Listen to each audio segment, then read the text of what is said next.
And there comes the champion, entering the ring for his 37th professional fight.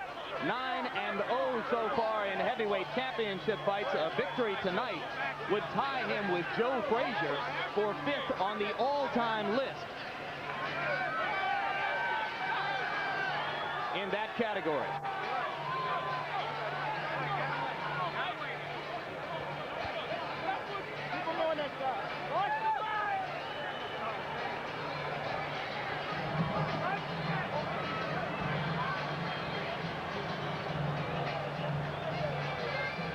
Directly in front of Tyson was Aaron Snowell. He's now stepped ahead of a security guard. Jay Bright is the man just behind Tyson's shoulders now as he prepares to step up into the ring, whipping the ripped towel off over his head. Of course, the gladiator look remains intact. Black shoes, no socks, black trunks, Mike Tyson. You know, it is a sign of the importance that boxing has to Mike Tyson, that no matter what goes on around him, he's ready to fight. As he has been 36 times with 32 knockouts so far.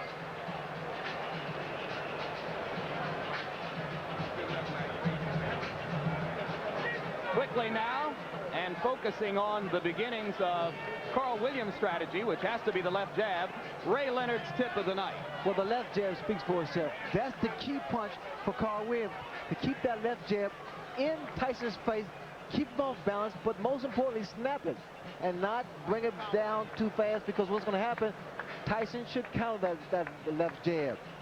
Now, once the fight becomes an inside fight, in fact, I believe that's going to be the case because Tyson's styles get inside, the right uppercut. That punch may accommodate Tyson's style, but in doing so, Williams better keep both hands up because Tyson throws an onslaught of punches each and every time, each and every opportunity. Now, Jim, this is my favorite combination. I call it the Tyson combo. It's a right hand to the liver section, then to the chin.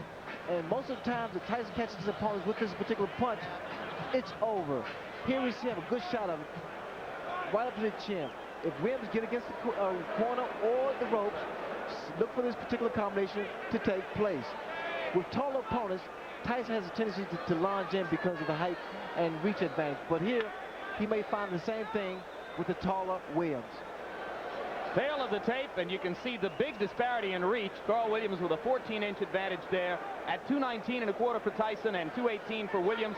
Both fighters appear to be in superb physical condition. Rules for the bout, combination, and before we look at rules, we'll look at the punch stat computations. Larry Merchant. And here is our statistical profile of the activity of the fighters, which show in the fights that we examined remarkable similarities in the number of punches thrown and landed per round by Tyson Williams. But of course, there are different kinds of punches. Tyson throws the heavier stuff. Williams throws a majority of jabs. And you see the 28 jabs per round Williams threw against Holmes. That is when he looked most effective. Rules for the fight, a combination of WBA and New Jersey rules. Most significant, the 3 knockdown rule. Rarely in effect for championship fights, is in effect tonight. It victimized Carl Williams in his fight against Mike Weaver. Now we go to the ring announcer, Michael Buffer, for pre-fight introduction. Ladies and gentlemen, good evening and welcome to Atlantic City's Convention Hall by way of Donald Trump's Trump Plaza Hotel and Casino on the boardwalk here in Atlantic City, New Jersey.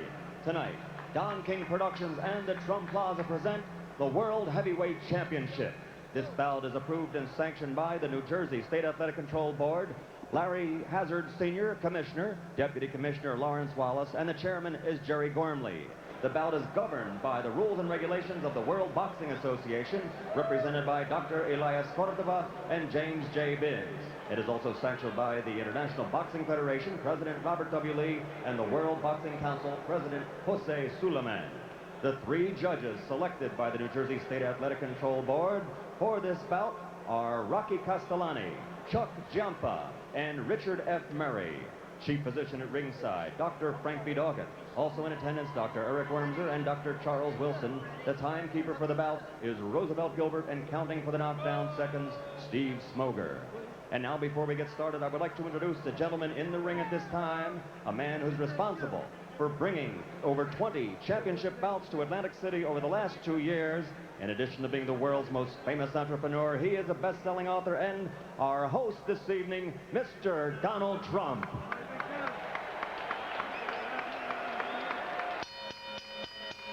And now, ladies and gentlemen, from the Trump Plaza Hotel and Casino in Atlantic City, New Jersey, let's get ready to rumble! 12 rounds of boxing for the undisputed heavyweight championship of the world. The referee of this bout is Randy Newman. Introducing first, fighting out of the blue corner, wearing the white trunks with red trim, he weighs an even 218 pounds from Absecon, New Jersey. His professional record, 22 victories against only 2 defeats, 17 knockouts to his credit, and 14 of those 17 KOs within 5 rounds or less. Ladies and gentlemen, the #1 heavyweight challenger in the world today, Carl "The Truth" Williams.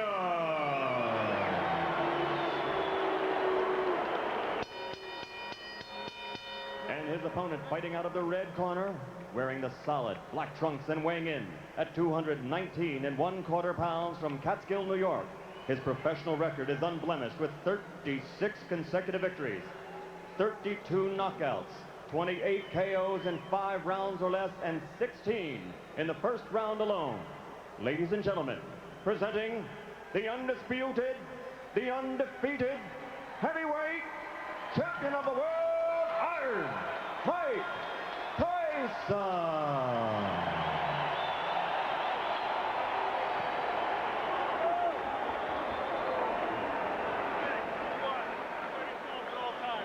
Number 2, obey my commands. I'll shake hands and come out of the bell.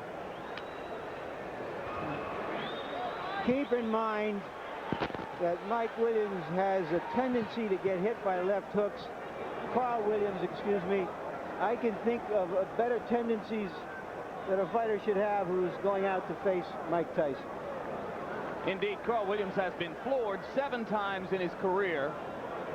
Twice by James Quick Tillis, twice by Jesse Ferguson, 3 times by Mike Weaver, and in every instance, the decisive blow was a left hook.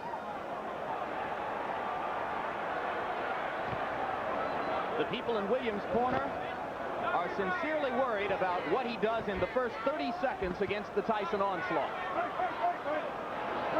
And it would appear that the strategy to begin with is to hold, and referee Randy Newman says, we're not going to start that way.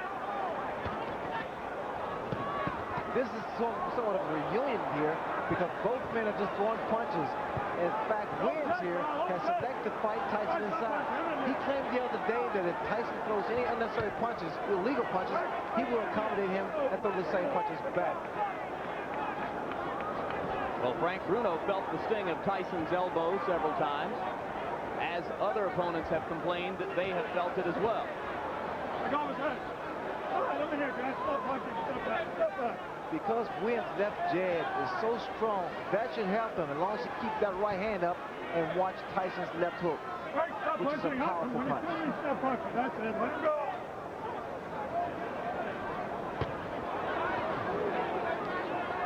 All right, that's it. I'm here. Let him go. Step back.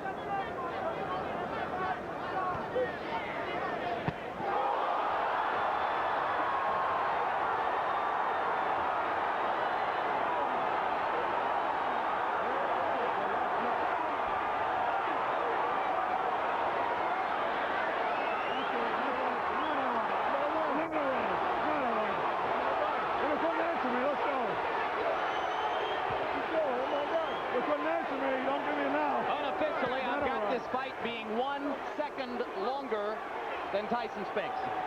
1:32 instead of 1:31. It was, as you started to point out, again, Larry, a left hook. Williams was very unhappy at the end of that. Randy Newman, the referee, asked him a question, obviously about how he felt or what his name was or where he was, and apparently he got the wrong answer because he stopped the fight immediately. I didn't see any reason to stop the fight, and I'm curious to see what that answer was, and I'm going into the ring to see if I can find out. Good luck, Larry. 1:33, Larry. It was 2 seconds longer than the Spinks fight. The unofficial demarcation of the knockout comes at 1:33 of the first round. And you can see a disgusted Carl Williams who thinks that he should have been allowed to continue. And Ray, I've got to agree with Larry. It was a fairly peremptory stoppage. Well, the way I judge it, because he appeared to be okay, but then again, the referee is closer to the pitcher than we are. What was that question likely to be?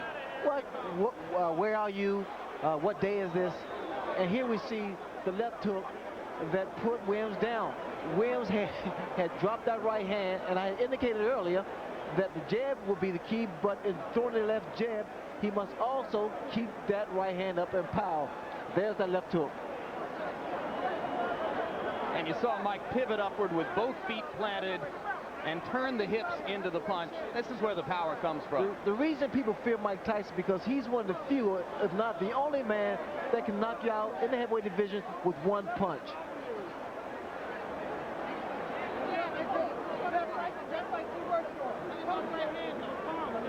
Here's another look at the devastating left hook.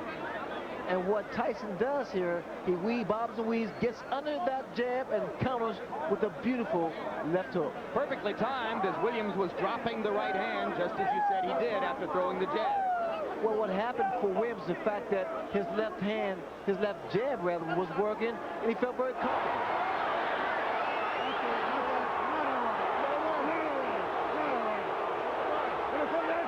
That was a look back at the conversation between Randy Newman and Carl Williams, which led to the stoppage.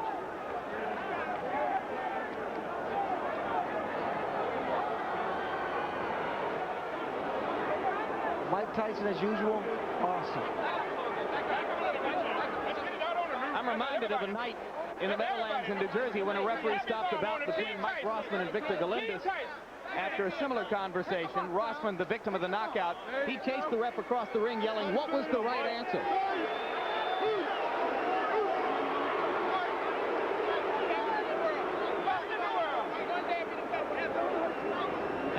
I'm with Randy Newman, the referee of the fight. Obviously, the people in and out of the ring are unhappy that the fight was stopped. Randy, why did you stop the fight?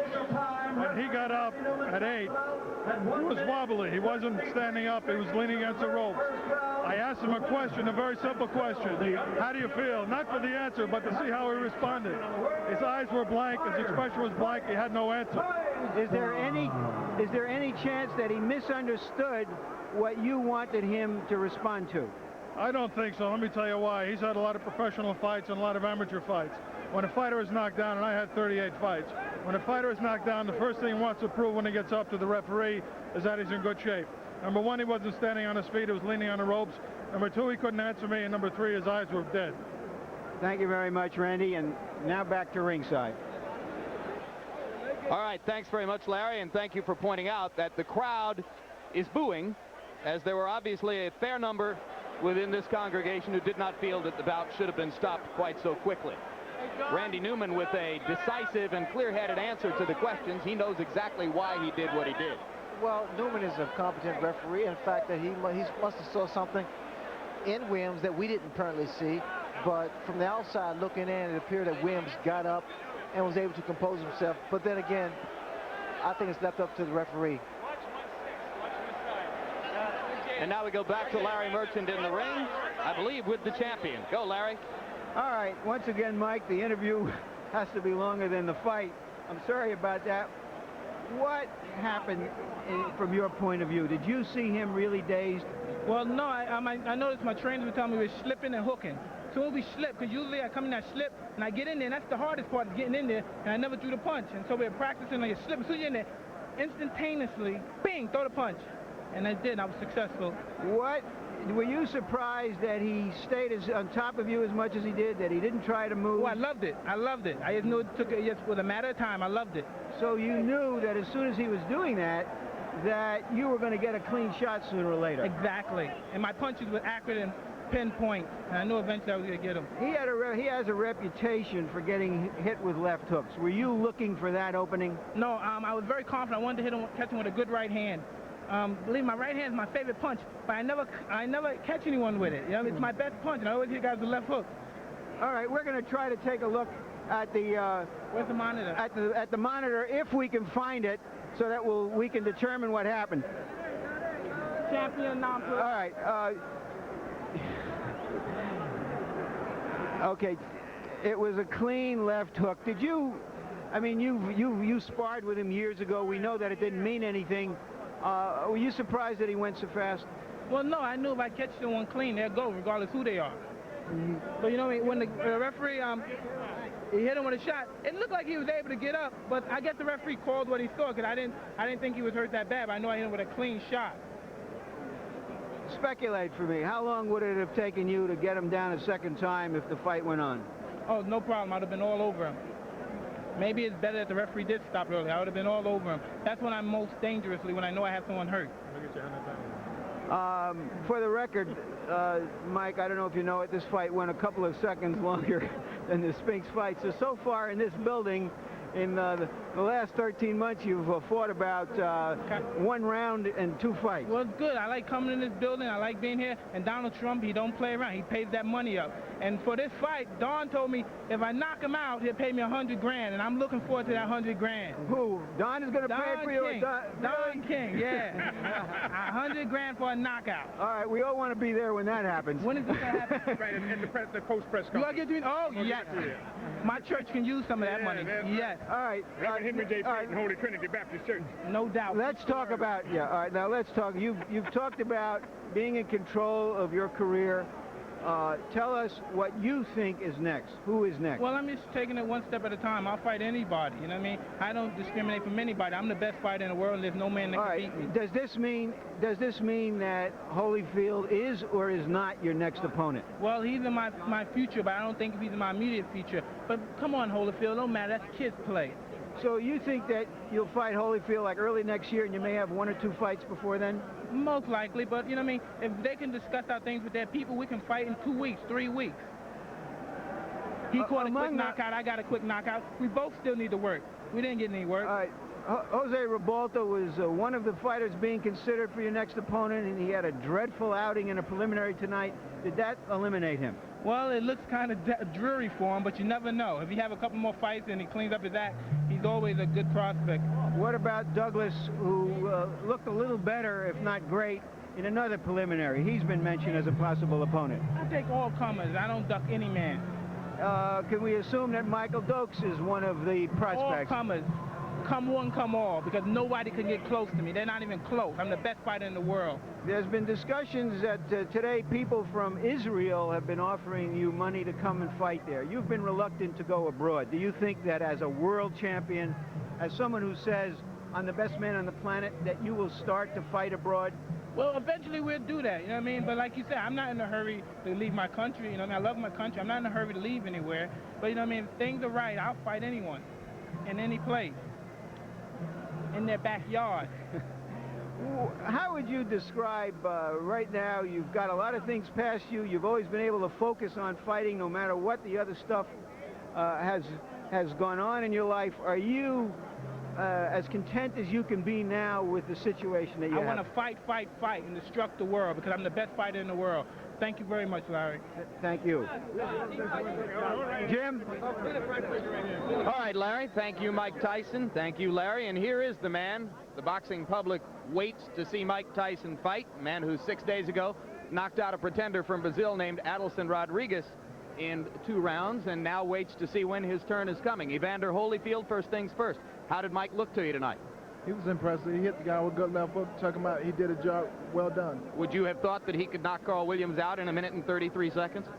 Well, you know, I felt that, you know, anybody could knock anybody out with a clean shot as well as he delivered. He delivered a good shot right on the button, got him out of there. In his interview with Larry Merchant, Mike acknowledged that you are not likely to be next on his list. He did not say for sure whether he would fight Jose Ribalta or Buster Douglas or Michael Dokes or any of the other names which are being bandied about, but he seemed to make it pretty clear that he's not going to fight you next. Are you getting impatient?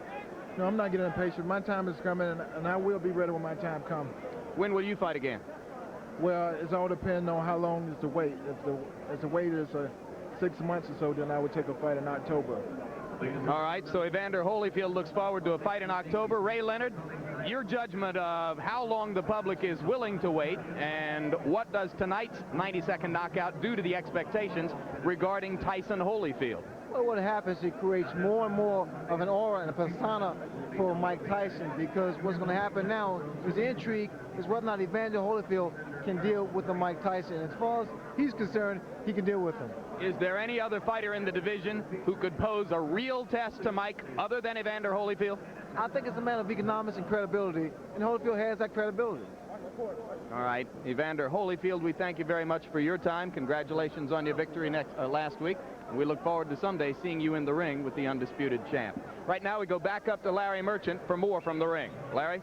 Okay, I'm with Carl Williams and with his trainer, Carmen Graciano. Carl, starting from the beginning, why were you as aggressive as you were, which preceded the knockout? Well, I wouldn't call it a knockout. I wasn't knocked out.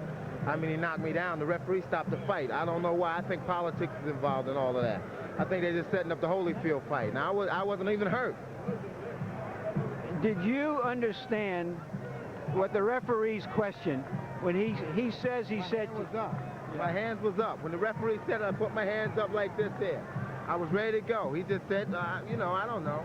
You know, I don't know what the hell happened. All right, you've been knocked down a number of times in your career, and every single time you've gotten up, and in some occasions you've fought better. From your experience, shouldn't you have assured the referee, look, I'm okay, let's go?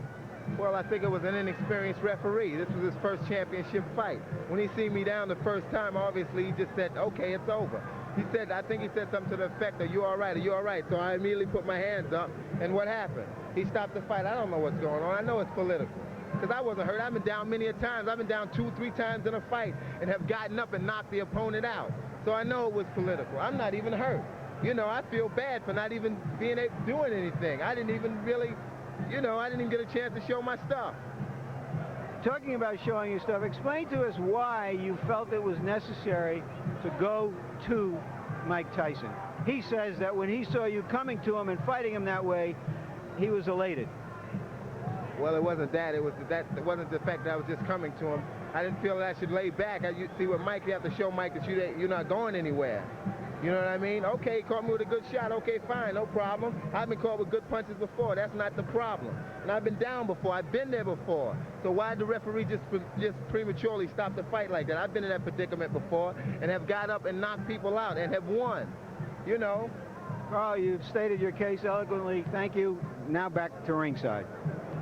All right, thank you very much, Larry. A very animated, quite disappointed Carl Williams. Lucid, obviously clear-headed. Any further reflections on the judgment to stop the fight based on having seen Carl there, Ray? Well, again, now he seems to be pretty clear-headed, and he